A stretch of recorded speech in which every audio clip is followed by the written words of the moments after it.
Onze modèles, 5 filles, 7 minutes. Robe de soirée et robe de mariée. Premier défilé pour la maison Capelier. Les Capeliers, les voici. Un couple installé dans le sud de la France depuis quelques mois seulement. Ce défilé qu'ils ont organisé seuls marque le coup d'envoi de leur toute jeune maison de couture. Dans le public, on remarque Pénélope Meredith, styliste londonienne pour quelques people. Elle recherche ici de la nouveauté et des matières nobles pour ses clients exigeants.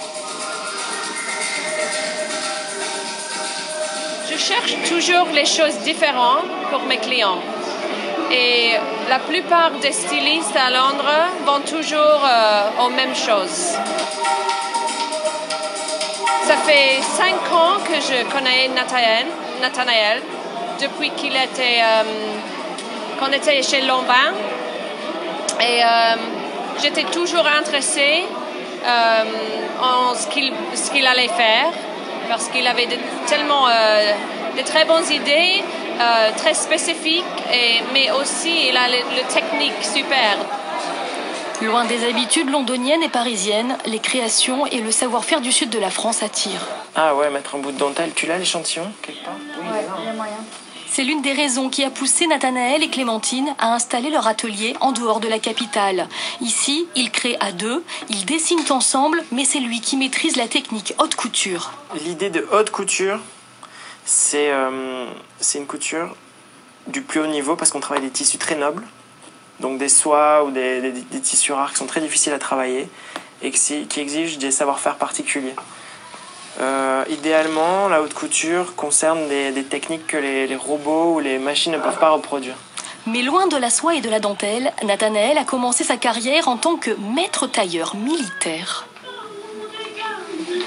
C'était eux qui avaient été créés par Napoléon Bonaparte pour habiller les régiments. Et donc j'étais à Paris, chez le maître tailleur de Paris, pour habiller l'état-major, les préfets. On faisait des costumes d'académiciens. On habillait des rois africains. Enfin, c'était vraiment du sur-mesure civil, enfin plein de choses, mais très haut de gamme masculin. Puis il cherche une poésie différente, plus féminine, et se fait repérer par les plus grands, Lanvin, Dior, Chanel ou Jean-Paul Gaultier. C'est Clémentine qui lui donnera l'audace de tout quitter pour créer leur maison de couture, loin de Paris. Oui. À Paris, on serait une fourmi dans la fourmilière. Là, on existe de manière beaucoup plus importante. Moi, ça me va. Et nous, on a eu besoin de respirer, d'avoir le temps, l'espace, pour se recentrer sur nous-mêmes, recréer, et pour pouvoir créer. À Paris, on n'a pas pu. On n'avait pas ce souffle. Tu sens la cape, là? Bah oui, elle flotte, elle est super.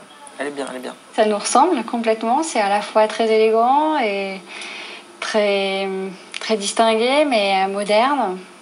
C'est classique, mais avec beaucoup de détails qui rendent les pièces très uniques. À l'image de ce modèle, à franges noires, devenue blanche le jour J. Prochain défilé prévu en septembre pour les mariages de 2016, avec d'autres modèles et toujours de la soie, leur tissu de prédilection.